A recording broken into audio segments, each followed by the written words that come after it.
Ils nous disent, il y a un point commun énorme, énorme, gigantesque, montagneux, himalayesque, entre Avram et Rivka.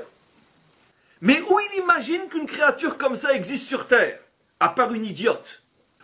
Toute exagération dans une qualité donne naissance à un terrible défaut.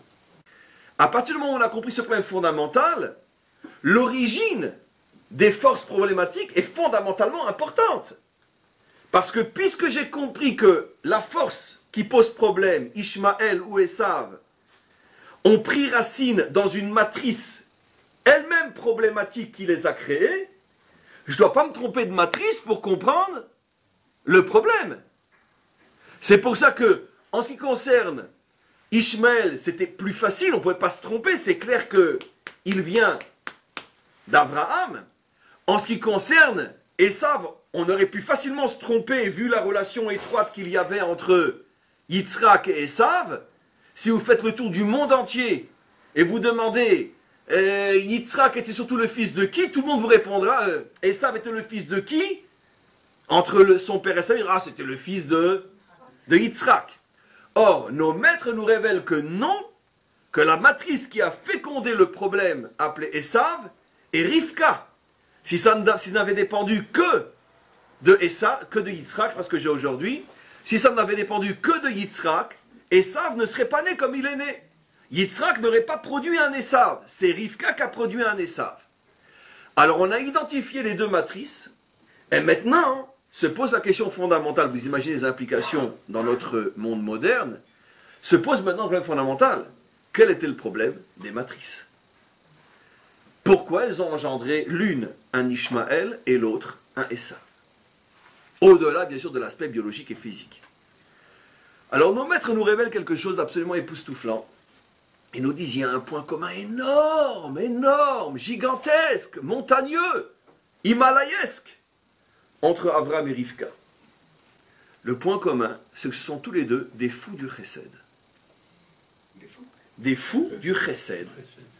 Des fous de la bonté. Des fous de la bonté. Ils ont une bonté démesurée. Où on le voit, on va commencer par Rivka, c'est plus proche de nous, c'est la semaine dernière. Combien de fois je vous ai raconté cette histoire des chameaux? Mais c'est une histoire folle. Je la raconte chaque année, et chaque année je m'écoute en train de parler, je dis mais c'est vrai, c'est vraiment fou cette histoire-là. Ça ne serait pas marqué dans la Torah, on ne pourrait pas le croire. Un bonhomme arrive avec 10 chameaux, chacun accompagné de son propriétaire. Un chameau, quand il boit, il a soif. Ça boit des dizaines, voire des centaines de litres.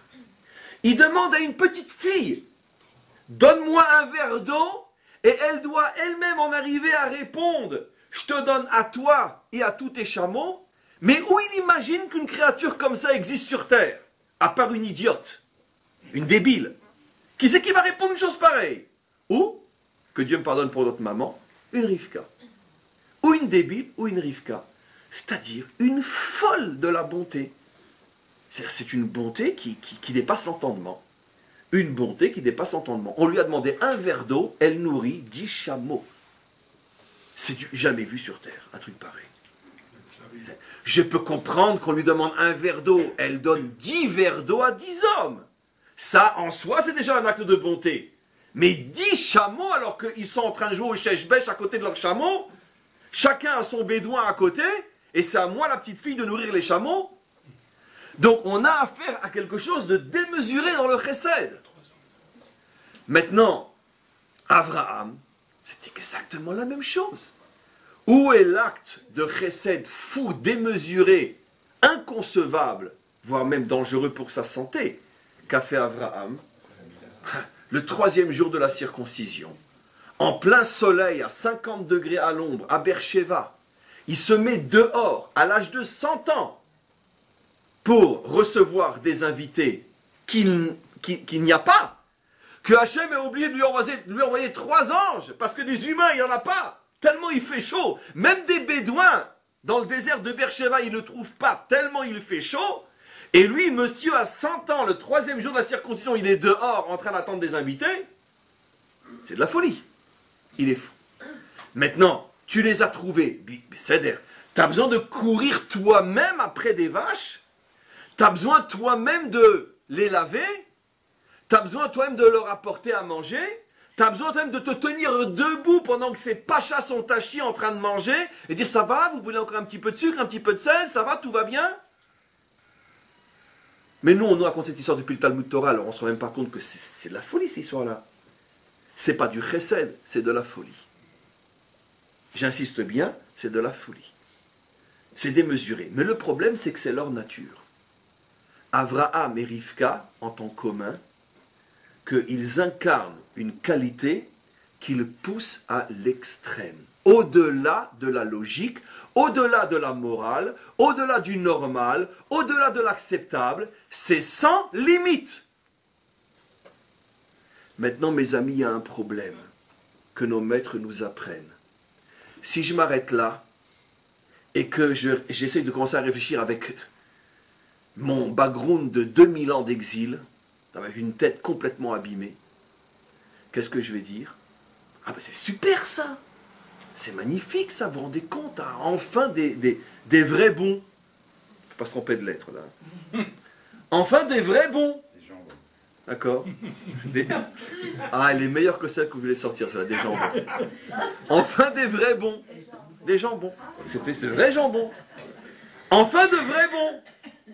Nos maîtres nous apprennent un principe fondamental. Et après, je vais vous le moderniser. Toute exagération dans une qualité donne naissance à un terrible défaut. Ça fait des millénaires que le judaïsme enseigne cet enseignement. Ça fait des millénaires que le monde se refuse à l'entendre. Je vais vous le prouver même dans notre modernité. Parce que le monde a tendance, quand il voit enfin un défaut, quand il voit enfin une qualité sans limite, il dit mais ça c'est divin. Il n'y a que Dieu qui est sans limite. Quand on trouve un homme qui a une qualité sans limite, tout de suite, la réaction ça va être mais c'est Dieu, c'est divin. Nos maîtres disent non, ce n'est pas divin, c'est très dangereux. Une qualité sans limite peut engendrer un défaut terrible.